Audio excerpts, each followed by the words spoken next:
তো ভিউয়ার্স দেখুন, এই যে দেখুন শশাগুলোর কালার অনেক সুন্দর। একবারে এখন এই শশাগুলো উপযুক্ত সময় হয়েছে, কিন্তু এখানে যে শশাটা আছে দেখুন একটু লালচে কালার, একটু পাকা হয়ে গেছে। যেহেতু ছাদে অনেক রোদ পড়ে, এই জন্য খুব তাড়াতাড়ি শশাগুলো পেকে যায়, এই জন্য সাথে সাথে শশাগুলো কাটতে হয়।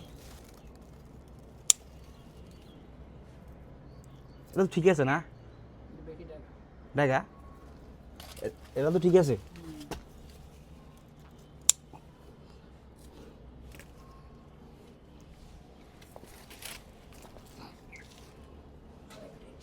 এদিকে দেখতে দাও।